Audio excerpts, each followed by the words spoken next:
First, thank you for having me, you guys. I love being here. I don't particularly love being up in front of people.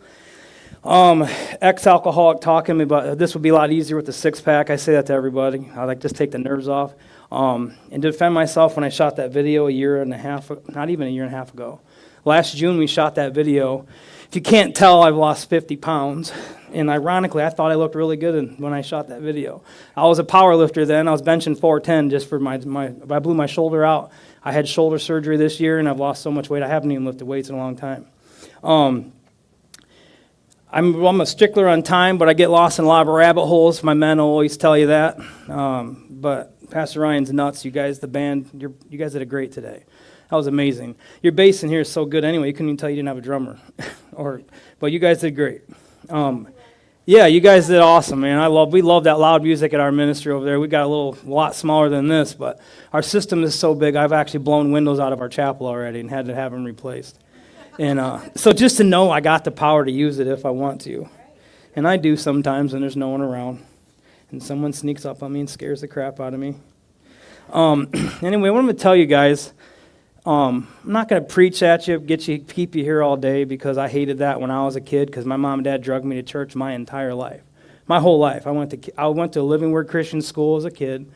I jump ahead and I'll go back a little bit, like those TV shows you watch. You have no idea what time they're talking about, and you're going to get lost. That's me. That's the way I preach. So I'm just telling just the basics of the foundation of where I'm at. You know, my mom and dad raised us in church, a Living Word. Anybody remember Living Word Christian? Living Word? My brother and I went out there. Wasn't a great experience for us because we were forced. We didn't want to be there, and I had a bully out there too. I was always really, really little. Always the littlest kid in my grade everywhere I went. Anyway, we'll get back to that. I was born 42 some years ago.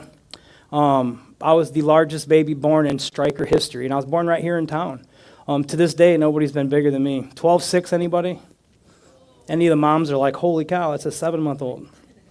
And my mom wasn't even big. My mom almost died. She had 5 blood transfusions. Once I came, I didn't even get out. I got my head out. I was born in Stryker, but I was so large, my head came out, and then they had to finally call an ambulance to get me to a hospital because people were weird 40 years ago and had kids at home. I don't know why you'd want to do that. So my mom almost died. She had like 5 blood transfusions, and now she's a gestational diabetic, and she blames me all the time. I'm like, I'm sorry, Mom, but I was born this miracle baby, so I've had this destiny for my whole life. My mom and dad said, you were born dead. They put me off to the side. Once they got me out, the midwife was my Aunt Nadine Hancock at the time. Everybody was working on my mom, trying to save her life. I'm assuming my dad was probably next to her praying, and doctors were trying to, save her life. And then my Aunt Nadine picked me up, and she started giving me CPR. She said she did it for like 3 or 4 minutes, and I was just purple and lifeless, and they wrote me off. But she didn't give up on me. God had her there for a reason, and she picked me up and saved my life. And I didn't even know that my whole life was going to be like this roller coaster of up and down. But now, standing here at 42 years old, where God's got me, I can see the past faithfulness, the present faithfulness, and the future faithfulness through all of my journey. So like I said, life started out really rough. I was this miracle baby. I was born this really fat kid. My toddler years, I couldn't even walk. When I smiled, you couldn't see my face because I was so fat, they closed my head. I need to add some photos to this. You guys will laugh. But it's ridiculous because when you get in school and you bring in these pictures of yourself, like guess who the baby is to the kid in school now, and nobody knew it was me because I just looked like a little Cabbage Patch Kid. But anyway, I was a miracle baby, like literally dead. I got brought back. And it led me into school and Living Word, and I had a bully out there, and he bullied all my classmates, and you're talking like early 90s. And the Living Word went through their split, and then my mom tried to homeschool us for like a year. My brother and I were monsters, and she's like, I can't do this or I'm going to kill him. And so they put my brother and I right into public school. So in elementary, I got thrown into public school, and at the time, like I said, I knew who Jesus was. I didn't like going to church, but I believed I was a Christian. I wore all the Christian T-shirts. I had the necklaces. My dad would even, honestly, he would cut our hair like a cross on my head. We actually got in trouble for that. You remember that? He put a cross in our head, and we got in trouble. It was just ridiculous. In 1994, when I got put in a public school, I thought things were going to be different, and then even when I went there, I got beat up even worse. Like, I'm talking real beat up. Like, I thought I got picked on when I was at Living Word, but when I got to Stryker, And it's just sad. I mean, I'm not even kidding you, it's sad. I got beat up so bad, I got ganged up in a locker room in 6th grade. Headbutted, came out with 2 bruised ribs. I mean, they beat the crap out of me because I was a Christian. The girls liked me, and the boys hated me. And I didn't know what to do. I wasn't athletic. I didn't play sports. And at my 6th grade year, I almost took my own life. And I wanted to run away, and I just started going in the country and running around everywhere just to get away. And come to find out, I liked running. And then my mom's like, oh, Kenny's really good at running. So I'd just start running, and she'd follow me with her van at night with the lights on. And I'd just run for miles and miles and miles. And then she told my mom and dad are Stryker alumni, so they got connections with like coaches and stuff. And like, you got to meet our son. He loves to run. He's just really little. And they're like, well, he's not old enough to join the team, but Mr. Coach Zuver, he's like, have him come out to Gall's Woods, and he can train with the team. Oh, well, I was a natural. I went out and started running with the junior high kids, and I was placing up where I shouldn't even have been. So anyway, I ran cross country all through high school. I found my nick, but I was still getting beat up, and it was just really bad. That happened for a few years, and I got up into junior high. And finally, my cousin Jordan Williams, he's actually the police officer here in Stryker. Yeah, I'm deeply rooted, obviously. I don't go anywhere.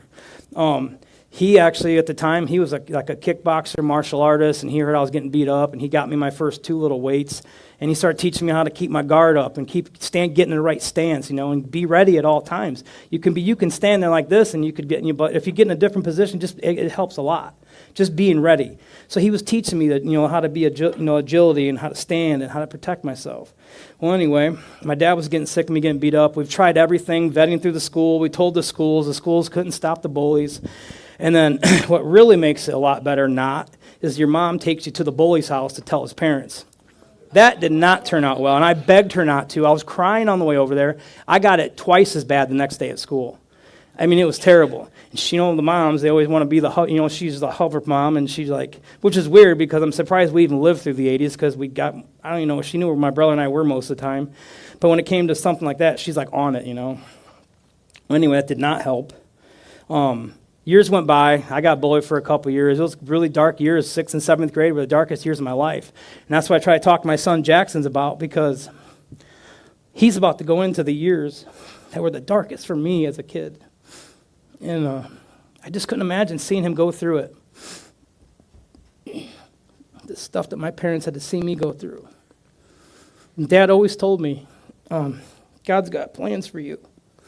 These kids would rip my necklace. They'd rip my shirts. I hated God. I didn't want nothing to do with Jesus.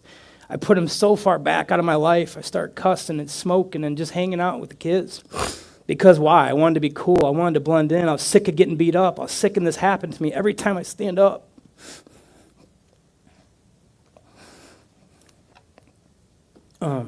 Ninth grade, it still was happening. Through 7th and 8th grade, it was bad. 9th grade, my dad gave me this card. It was a laminated card with his signature on it. It said, if Kenny gets in trouble at school for defending himself, you are not allowed to punish him. You are to call me right away. And I had that in my wallet for a long time. He gave it to me in 7th grade. I didn't have the balls to use it. I ain't going to lie. And then 9th grade, I was lifting for a few years. I was running. I started getting a little bit taller. That one bully picking on me, kicking my chair in science class, and he was flicking my ear, and I slid my chair back, and I'll never forget it. He stood up and goes, what are you going to do? And I right hooked him the hardest I could. I watched Rocky the day before that, Jean-Claude Van Damme, everything I could. I was getting my homework in, and I just smoked this dude. And I stepped over his body. I grabbed him by the shirt, and I think I said some ungodly things. And I grabbed my little card, and Mrs. Dice walked my butt to the office with half a smile on her face because she knew I'd been getting beat up. And when I got into the principal's office, she came in, and Mrs. Myers closed the door. I shouldn't have said that name. But the principal closed the door behind me, and then she gave me a hug, called my dad. My dad came up and got me, took me out for ice cream. I kid you not. It was one of the most memorable days in my journey to that point. But then it was on. I started getting back every bully that got me. I'm not kidding you. Within that 1 year, I knocked out 3, got suspended so many times. They're like, all right. My dad had to take the card back. And then the principal was actually starting to tell me, like, all right, no more of this. Ooh, that's cool. And the principal was telling me, okay, all right, no more, no more. And then they started suspending me. But then my aggression started getting was so good. I was getting really good at it. I was starting catching attention from the wrestling coach. Because every wrestler coach knows, this dude's got a lot of anger built up. He can use that out on the mat. And he waited for the next time to me to get ISS, and he had it all planned out. Ted Fisher. It was actually Ted Fisher and Carlin, big Carlin guy. Scott Carlin. No way. Yeah, he was my coach. And they were like, dude, this Kenny Williams kid, he's a natural. He's got aggression. Everyone's afraid of him. He's in ISS right now. So Mr. Fisher came in. They came and surrounded me. I'm like, there is no way I'm taking these two guys. I didn't know what was going on. And like, hey, we got a deal for you. How about you come out for wrestling today, and we can get you out of your suspension. I'm like, I ain't wearing those gay singlets. That's what I said. And he goes, what? And I'm like, I am not wearing those clothes you're going to make me wear to wrestle. I said, he's like, no, how about we'll just have you wear your shorts and gym clothes. And I'm like, you can get me on a suspension. He's like, yeah. And no, it's just like I grew up, now it's like they do in court. They already had it all, fixed up. He's like, all right, let's go. I'm like, we don't got to talk to principal. He goes, nope, we already talked about it. I was like, oh, man. So now I'm in. I had to join the wrestling team, and it was one of the best things I ever did. One of the best. Because my older brother, he was a wrestler, and he was a heavyweight, and he was a bad dude. He was strong. He could bench like 300 pounds in high school. And now you go back into the story. They say, how'd you get beat up when your brother was bigger? My brother didn't defend me when I was a kid because he was new at the school, and he was trying to blend in. He was trying to do his own thing. So I don't really blame him. And he wasn't really tough back when I was getting beat up. But he did join the wrestling team early. And he was a heavyweight, and I'm not even kidding you. I only weighed like 135 pounds. So if he wanted to put me in a new move that he learned at school, I had no choice. He's putting me in a move that he learned at school. And fighting my 100-pound brother off all the time, it made me really strong, and I didn't even know it. So when they got me out there to wrestle, I got out there, it was like a Friday, and I was suspended the whole next week, and he got me off. And he said, we're going to do this wrestle off and this, and you can just blend in, you jump in with these guys. I just started throwing them around, mopping them up like they were nothing. And long story short, my wrestling career was really good, but I should have joined way younger. But I did it for a couple years. It was really fun, and helped sculpt me into having that confidence to go out into this world. Okay, rabbit holes, because that was not in my notes. I got through high school. I was actually doing good. I was really getting popular again. I actually almost got homecoming king and everything by the time went on. But remember, I put God on the back burner. God was not in my life at this time, but I started fighting. I wasn't, going. I was going to church on Sundays because we had to. We've lived at mom and dad's. They tricked us into a lot of things back then. I see why they did it. But that's the foundational roots that we have, like they said, what we're doing here, what the people are doing here, and you see little kids running around. That's putting your roots in, After high school, I went right into the police academy. I actually got out of the police academy. I was only 20 years old, so when I was actually in law enforcement. My first 6 months in a police car, I had to do FTO training, so I couldn't drive the car yet because I couldn't even have bullets in my gun. But we were in Stryker. Nobody knew I didn't have bullets in my gun. So he's like, you have a gun at least. I'm like, all right, that's cool. I can hit him with my ass or spray him with something. Well, I was a police officer for a few years. That was my first marriage. I got married to a girl in high school, and it just wasn't a great marriage. It wasn't godly. It was not good. That ended really dark, and I went through some really, really dark years of my life, and it was right there in law enforcement. I gave everything up, and I was actually running with a biker club, in and out of jail. I mean, I was doing a lot of sinning, and that's when I met my current wife, Haley, and she's here right now. Not all my family could be here today. My mom's traveling. She's down with my sister heading to Alabama to see my brother-in-law graduate. But no, that's when I met Haley about 15 years ago or so. I was in a really, really dark place in my life. I really didn't care if I lived or died. God didn't exist in my life at all at the time.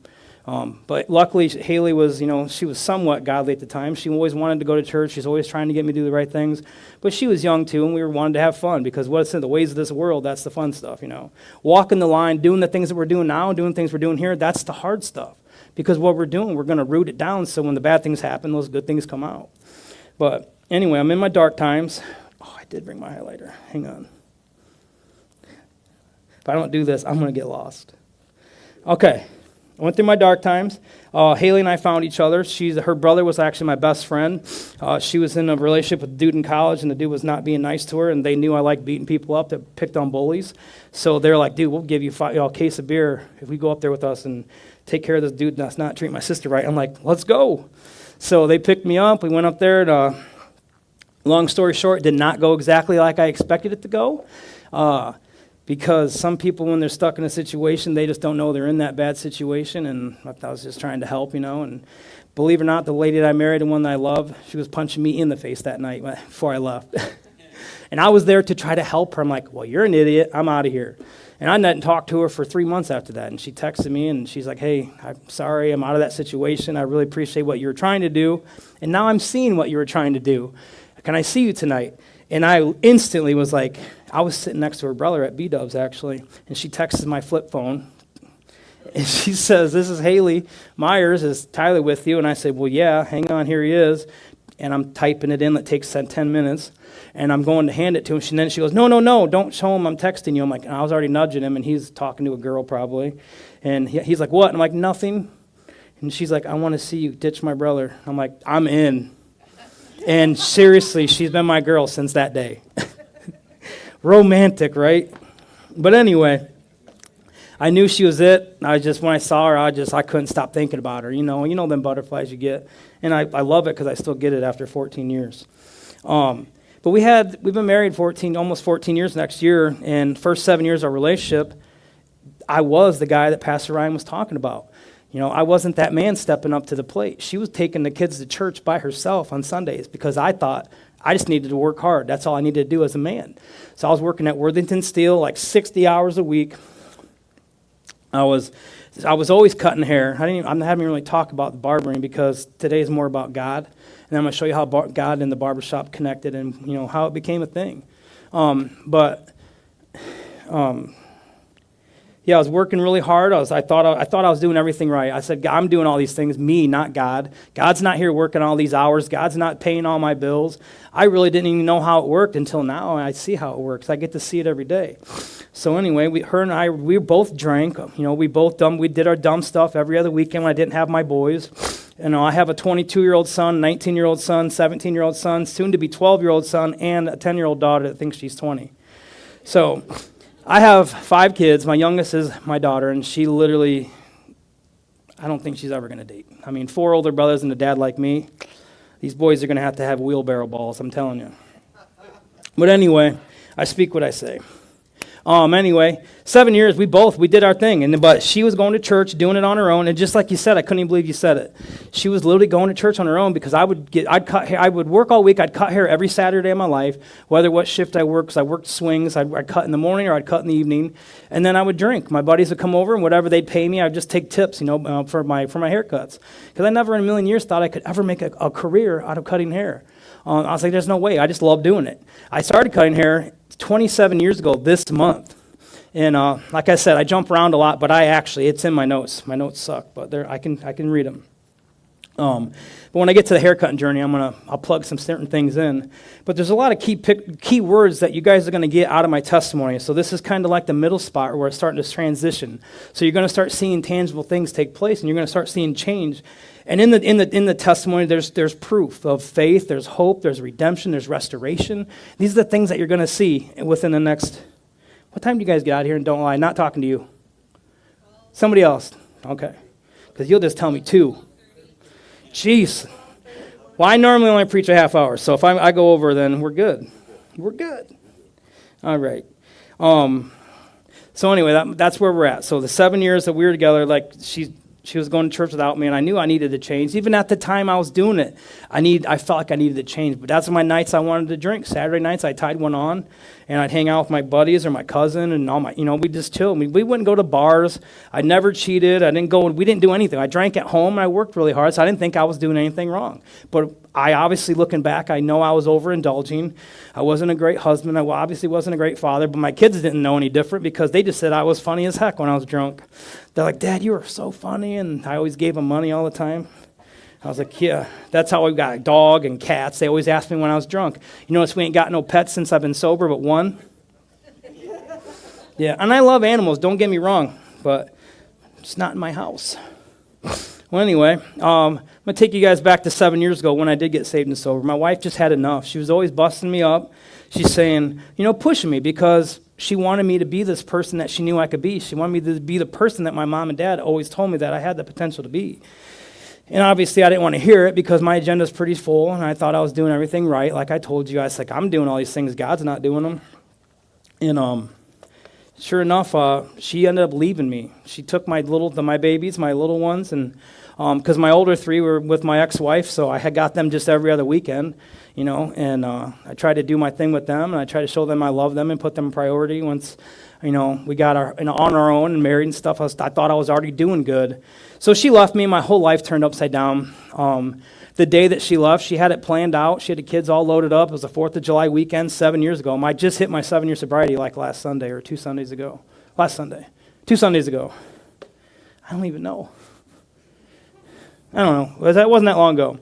But she ended up leaving. She supposedly was just going to her brother's to some party and stuff. And weirdly enough, like I said, I don't know what happened, but her brother was like my best friend. And then when her and I got together, it's like he got really mad about it or something, but which is weird because he knows I'm a good dude. I'm good to women. And he knows he knew we were going to fall for each other. He told me that. He's like, I just wanted to keep you guys away from each other because I knew you were going to fall in love with each other. He told me that. I was like, well, you were right. But anyway, when she left me, my world changed. I had to make a decision. Am I either going to say, screw it, and go get my liquor in the freezer and start drinking and go do the ways of the world and start sinning? Or am I actually going to try to do this and save this? And I even sat there contemplating what to do. And I was by myself, alone on a Saturday. It was like a Saturday afternoon when I woke up because we partied on a Sunday, because we partied on Saturday night with my cousins. And she had left. She was gone the whole weekend. So I remember getting up on Sunday and I called her, like, when are you coming home? And she's like, I got to talk to you. I was like, what's going on? She's like, I'm not coming home. I was like, what? She's like, well, not yet. She's like, I'm not leaving. I'm not getting a divorce. I'm not seeing anybody else. She's like, I know you're an idiot in your own head. And I was like, well, yeah, that's true. That checks out. And she's like, but she reassured me that there's no other man, but sure, if there was, like, she's going to tell me. She knows I'm going to kill him probably, And I'm like, oh, sure there's no other man. Of course. And I felt it. I felt that rage. I felt that anger. But something came over me. I was just like, wait a minute, what am I doing? That's just going to push her away even further if she's not lying. She literally told me, call Pastor Chris, which was her pastor at Christ Community. I didn't go there regularly, but she did. She would actually go take the kids without me, and I give her props for that. And looking back now, I seen how hard that had to been for her to do what she did, because I couldn't leave her to get her to change. There's no way. I'm like, get me out the door, and the door slammed behind me. I'm like, what did I just do? I would probably be like that. But she did it. She knew what she had to do. She left me. She moved 100 miles away, and she went and stayed with her mom, and she was going to get her help, and she said, you got to get your help. So I sat there and thought about it, and I was just like, man. So I picked the phone. I texted this Pastor Chris guy. I said, hey, this is Kenny Williams. You don't know me very well. He's like, oh, yeah, I know you are. And he's like, I said, I really need your help. And then I ended up calling him, and he heard it in my voice. He goes, are you serious? I'm like, yeah. I said, I need you really, really bad, or I'm going to start drinking. And he's like, I'll be right there. Luckily, he lived 10 minutes away. And he literally went so fast, he left his sandals at his grill. He was grilling out with his family, and he dropped everything to come to my aid, which speaks volumes, because a man with his family is a huge thing, And he was there for me. When he got there, he brought his Bible. That's all he brought. And he started praying for me. I didn't really know how to pray at the time very well, so he just prayed over me. And then we instantly sat in my kitchen. We made some coffee because he could smell the alcohol coming off me. He's like, you smell like a brewery. I'm like, I know. I feel like I'm going to throw up. Man, I don't miss hangovers. But anyway, before that night was over, we drank 2 pots of coffee. He still hadn't got me like to break down or nothing, but we watched these I Am Second videos, and we were eating up everything I could find on alcoholism. And I was trying to relate with anything I could, and then he started reading out loud, and we were reciting the book of James, because I was telling him, like, man, I want to drink so bad. I feel so tempted to drink. And my favorite verse is James 1:13, is when you're feeling tempted, never say, that God's tempting you. I'm like, okay, God, because I'm like, God, if you want me to be sober, why do I want to drink so bad? Why do I want to go do this? Why do I want to do this? These aren't godly things. These aren't things that's going to bring my wife and my kids home. These aren't things that's going to restore my marriage. And in that verse, it says, don't ever say that God's tempting you, because God will never tempt you to do good or to do bad. Only the devil will tempt you. God will test us. He always tests us. That's why we have this thing called free will. And sometimes we make really dumb decisions. Well, anyway, Pastor Chris and I, all the way till about, I don't know, he left at like 11:30 that day, and he came over I'm guessing it was earlier in the afternoon. So he was there with me 6 hours or so. So when he left, that is when it actually sunk in that my wife's gone, this house is empty and quiet, because she took the two little ones, and our puppy at the time was a Rottweiler, which she tricked me into buying her because I was drunk, and I wanted to take an MMA fight, and I was going to make a lot of money. She's like, you got to buy me this expensive dog in Cincinnati. I'm like, okay. So I signed the fight, got her the dog, and I got the fight. So, but anyway, that's when I first felt the darkness. She was gone. The house was really quiet. And I ain't gonna lie, like Pastor Chris, he did amazing things being there for me, but the devil still was in my head, So I went into my bathroom. It was dark. I sat on the floor, put my back against the wall, and I just looked up, and I started just crying out, if you're real, I can't do this anymore. I can't do this on my own. I need you to show me these miracles I hear about, how these people can see you. Like, show me your burning bush, Like, I want to see something tangible in front of me that I can grab onto, that I know that you're real. Mind you, I had a loaded Beretta sitting on the floor next to me, too. And as I was in a really, really dark place, crying out, I literally had a stupid little kitten crawl up on my lap that I forgot we had. And I felt a grip on the back of my neck, like somebody was legitimately in my bathroom, and I freaked out a little bit because I've never felt the Holy Spirit before, which I was told, and now that I know what it is. And it's the Holy Spirit grabbed me, and that stupid cat jumped on my lap that I did not want, that my son manipulated me to get when I was drunk. And I'm thank them so much for leaving that cat in that house, because if that cat wasn't in the house, it would have been real lonely. Long story short, I am a cat person now. So I love that cat. Me and that cat, we did a lot together. I'm still a dog guy, but I used to not like cats. I didn't know the purpose of them. Still kind of don't. But that cat served a purpose in my life for that time. I really needed him. So anyway, I got up off that floor. Once I felt the Holy Spirit, I felt like God was showing me that rest and that easiness. And that already I was starting to feel a little bit better. I went out into my kitchen and I made another pot of coffee. I didn't sleep for like a week. I did nothing but listen to praise and worship. Like your guys' praise and worship moved me this morning. Like it was amazing. I'm not even kidding you. That's where I get my juices. I get my juices from, if I can't find it in my word, in devotionals, my music every single day, I feel it. That's where I got to get it, whether it's Christian hip hop, whether it's, praise and worship. But I usually listen to praise. That's why the foundation we got at our barbershop, in the barbershop ministry, you're never going to walk in there and hear bad music. It's always going to be Christian music playing. There's always going to be good magazines out. There's always going to be coffee. There's going to be candy for the kids. Oh, I didn't even tell you about the barbershop. We'll get there. Anyway, barbershop ministry started just from what was happening there. Pastor Chris, before he left, he set up an accountability team for me, which now that we utilize as our foundational structure at Barbershop Ministry. He set up a team of Dennis Wisniewski, Jack Oberlin, James Hankins, and himself. 24 hours a day were in contact with me, checking on me, bro checks, making sure I'm okay. Hey, what are you doing today? Did you eat lunch today? Did you sleep last night? Do your kids have any games today? I want to go with you. I never went to a baseball game alone because I was in a dark place. And those guys, they walked by my side and they started pulling back as they needed to. But they were there for me for the initial part where I really needed to be there. And as it started transitioning, I always cut hair. Even at that time, I had a little tiny barbershop the size of a little jail cell in my house. But my wife was cool, and she let me turn a room into a barbershop. And we didn't even have a very big house, but she believed in me back then enough that she knows that, well, throw the dog a bone, he stays on the porch, I guess. I feel like that's the way she thinks about me back then. So she's like, you can have your little barbershop, we'll have fun.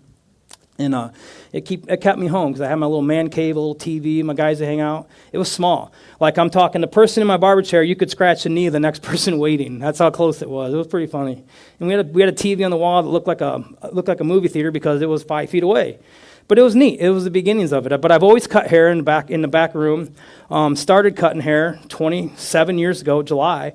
We were kids growing up in the 80s. My dad was a military man, and he knew how to cut hair like the Army. And like I tell everyone, he only knew 3 haircuts, and they all sucked. So I think I had a little girlfriend or something. My brother was going before me, and he cut Jerry's hair, which I'm sure it was decent for the 80s. I have seen the 80s haircuts. They're terrible. And I just looked at my dad and I said, Dad, can I cut my own hair today? I don't want that haircut. No, I said, don't cut my hair like Jerry's. He goes, do you think you could do better? And I said, yes, sir, I do. He gave me his clippers, which I still have the clippers to this day in my display case in my office. And I just, this mirror that come out, and I had two little guards, and I seen him do it so many times, I just started doing my own thing. It turned out so much better than Jerry's like, Dad, can Kenny cut my hair next month? And he goes, this is your job now. He gave me the clippers, and I've been cutting my brother's hair for 27 years. And ironically, if you see my brother, he looks like he hasn't had a haircut in a year because he doesn't like haircuts. How's that? I always try to tell him, like, dude, will you please come get a haircut? Your brother owns a barbershop in Stryker. He goes, that's like having your whole family have rotten teeth and I'm a dentist. You know, come on. So anyway, that's how the barbershop ministry got planted. I had that little barbershop in my house. I had the accountability set up through Pastor Chris and Christ Community. Those guys were there for me. I was going to church every Sunday by myself or with my 3 sons. I took them with me. Just like when they're young enough, they have to go where you go, and you never know what they're going to pick up. You never know if that's the day that that's going to click. It's going to be in their heart, and you're going to take that in. So I was taking them to New Hope is where I go now, to Christ Community every single Sunday, and I wasn't relaying anything back to Haley. After I knew that she was serious and this is what I had to do, I left her alone because she told me, she's like, I'm going to put the kids in school over here. I'm not coming home until everything's right. And I believed her. I really believed her. So I was just trying to work on me. And on those I Am Second videos, it literally put it in my head that if I don't put God first and myself second, which sounds really selfish, but if you don't put God first and yourself second, you're not going to be good for anybody else. You got to build yourself up, mentally, physically, emotionally, and spiritually before you can go lead your family. So what God was telling me is I just wasn't ready to lead my family yet. And when I'm ready, God will tell me when He's ready for me to lead my family in the right godly way. So I wanted to be this authentic Christian man, but I didn't know how to get there yet. I was just putting pieces together. So every time I got into the Bible, or I got into the Word, I was finding more and more things that helped me. And Pastor Chris one day, I had a little mini fridge in my barbershop. Before he left that night, he said it's on me and I have to do it. I dumped out every single beer, every bottle of liquor that was in that refrigerator and my freezer, and I had just gotten a really expensive bottle of Johnny Walker and Patron, and I hadn't even opened them yet. I ain't going to lie, that hurt dumping those. And then my alcoholic friends were like, you dumped all that? And I was like, yeah. I wasn't just going to give it to anybody. Anyway, before that, the transition was like about 2 months, and Pastor Chris had birthed this in my brain. Let's get rid of the beer in your barbershop. Because I had everybody's beer. I only had like 20 clients at the time. They're just my friends. So I had a refrigerator. All my buddies had their own beer. Like this dude had Coors Light. This dude drank Busch Light. This Bud Light. And in my refrigerator, I thought it was like the coolest thing I ever had. I had a liquor shelf on top because that's what my goal was back then. I just wanted to have a cool place to kick it and hang out because I had this manly job slinging steel. I wanted to have a cool man cave. And that's all I looked at it as. But Pastor Chris literally told me, he goes, Kenny, why don't you use that barber chair? And, because it's to keep your mind on something good and positive, use your barber chair for God. And he's like, just do some kind of a ministry with it. And I'm like, ministry with the barber chair, huh? I said, that might stick. And he said, let's replace your beer with root beer. And I'm thinking, well, okay, whatever. And then for some reason, that is literally like what we stand out for. I started talking to my guys in my chair about what I just read in the Bible the day before. And they're all my friends and buddies. I lost a couple friends that for the time being when I got sober because they just felt like we didn't have nothing in common anymore. And it happens. And you guys will see that, my men already know it because that's, your success of a Christian life. You got to sort out the things in your life that's good for you. If it's not good for you and they're not pointing you in the right direction, get them out of your life for now. Not forever, but for now. Just get them off the table so you're not focusing their time on the wrong people. So anyway, like I said, I started barbershop ministry mainly with just 3 guys. The 3 guys that I knew I really wanted to talk to about it that would be perceptive and they would give me their input, their honest opinion. And we'd meet every Thursday night. And I just started meeting on Thursday nights, when we did. It was over 7 years ago. We started early. But actually, the birth of barbershop ministry didn't happen until 2020. But I started meeting with these guys on Thursday nights because Thursday nights I used to shoot pool leagues. And Thursday nights I used to drink a lot. So every Thursday night, I literally felt like I had to be at the bar and then go to B-dubs and then close out the bowling alley and be home by 2 and go to work at 5. Yeah, and that's what my life was. And it was just that nasty roller coaster of life. And so that's when we started meeting on Thursday nights at 7. They came over, we'd order 1 pizza, and we'd drink a root beer. I'd pull up a couple praise and worship videos I found that week, because mind you, I didn't listen to praise and worship until this happened. I literally just got a brand new CD of Yellow Wolf like the week before she left me for younger kids, CDs are round things. They had music on them. It was right after the cassette, before the 8-track, before the record. But yeah, so this music was good to me, all new to me, and everything I was hearing was just giving me that Holy Spirit. Like that feeling I could get inside. When you hear that right song and you know it, you hear that song, you can't help but cry. And that song, there's songs that can connect to you so hard and so deep, just like this, the right words and the right message and the right Bible study. So anyway, I changed everything just by changing what I did with my spare time. So I started working with these 3 guys. And as I was working with these 3 guys, I didn't even realize it, but in the back of my mind, my accountability team started backing away from me. They didn't check in with me as often because they could see what I was doing. They said, dude, whatever he's doing, he's got it. So once I started talking to my men in my barber chair about Jesus and the Gospels and what God can do, I wasn't actually preaching at him. I'm like, dude, guess what I just learned today?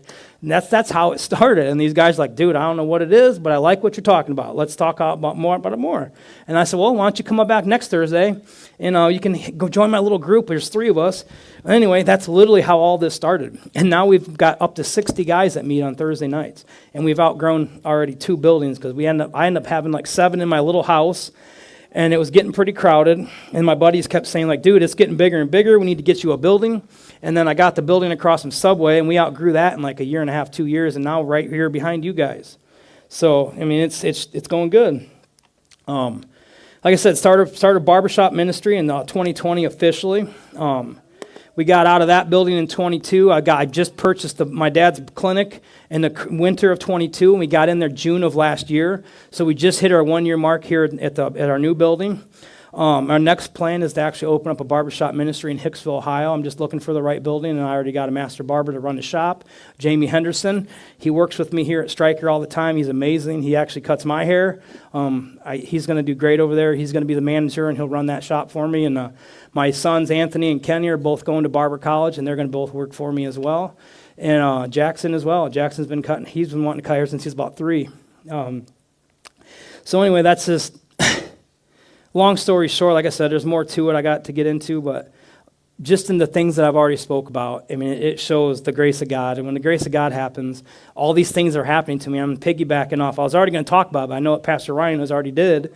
But grace is just such an amazing thing where it's going to overwhelm you. When it happens to you, like, what is this happening to me? How could these things be happening to me? I still can't even believe that I'm the leader of the barbershop ministry, and I get all these awesome, godly men that want to come hang out. And they want me to talk to them. They want me to speak to them. They want me to share my stories and my testimony. Because, like I said, my testimony is something that I always wanted to block it off and hide, and nobody really knew about it. Because it's stuff you don't want people to know. Because people don't want your skeletons to come out. They don't want you to know I got my butt kicked my whole life when I was a kid. They don't want you to know that you gave God up and you put him on this back burner. But the end of the story is there is a redemption story. You know, once I actually got God in my life and I put him first and I started working on myself, now I'm into 2 months of sobriety. I'm at the house by myself. My wife walks in. I was just into it was 3 months because I just started The Purpose-Driven Life of Rick Warren. Anybody read that? Amazing book. And you have to read it day by day because that's how it works, apparently. Apparently, you're just supposed to give it to somebody when they're broken and it heals them, I guess. Because that's what it did for me. And I got the journal, and I was keeping track of the journal daily. And I got through that book, and I was only on day like 32 or 30. I don't even remember. And my wife walks in the door with her bags. And I was just like, what are you doing? She's like, I'm home. Is that okay? I'm like, yeah, of course that's okay. She wanted me to jump out of my chair. But the craziest thing is, I'm not trying to be mean or nothing. She's the love of my life. I didn't care if she came home that day or not. I was that content with where my walk was with God. I knew what I needed to do every single day. God brought her home. You know, it's his timing. I wanted her to be home that first day. But if she wouldn't have stayed away those 3 or 4 months, it wouldn't have worked. I would probably be drinking still, or I wouldn't have been in hell. But God told her the time to come home, and she says, I don't know, it just felt right. And when she came home, a man of my word, I even finished my devotionals for the next 6 days or something, and she got involved with it with me. And after that, she started getting in her Bible more. And like I said, and you were absolutely right, when the husband is the leader, and you guys know that you're trying to live this authentic Christian life, and your people that love you and care about you know that you're trying to do the best that you can for them, and there's nothing you can do in this world to try to hurt them, they're going to trust you. And if you're shining the light right back at God, I love him using me as a broken vessel. That Japanese cool thing where they can see the brokenness. Well, I'm that broken vessel that's been put back together with this super glue, and you can see my cracks. I'll tell you my cracks. I'm flawed just as much as any person in the chapel, any person in this room, and I'm living proof what God can do if He can turn your life around. And our motto at the shop is Proverbs 27:17. As iron sharpens iron, one man sharpens another man. And the power of an awesome God that we have, seeing him work, walking through the barbershop, seeing men that would have never met if they weren't in that chapel, and they're sitting there building relationships. Hey, I'm going to come cut wood with you this weekend. Hey, let's go turkey hunting this weekend. Hey, let's go play some disc golf, and we'll talk about Jesus. Those are the things that I love to see, and those are reassurances to me that I know that I'm doing exactly what God wants me to do. Because he's got me up to where I can help connect these men, and I can see myself, I see my path, I see my journey where I was almost going to end my life, and a stupid cat, and God grabbed me by the back of the neck, saved my life. I made a promise to him in the bathroom that day. If he restored my marriage, took my addiction away, I will work for him for the rest of my life. I didn't know it would entitle being up here, but I said it, so I got to do it. And I don't like preaching, I don't like being up in front of people, but I know this is a part of it. I know I have to spread the love of Jesus. I have to spread the gospels and what he did for my life and what he continues to do for my life. To take a kid that used to love Jesus and wanted to push away from God because I was sick of people picking on me. Now I want to spread Jesus everywhere I go. Every single where I go. I got faith for faith tattooed on my throat just because I want people to ask me questions. What does that mean? Let me tell you what that means. It's a place called BarberShop Ministry. You'd love it. And these are just reassurances that I know I'm doing what I'm supposed to do. I told God then, I legitimately gave him my heart. And I just let him guide my steps. And every single day, now I'm the gas and he's the brakes. Because I always felt the pull. I always felt that continued faithfulness for past, present, and future faithfulness. I always was like, God may be opening doors, guys.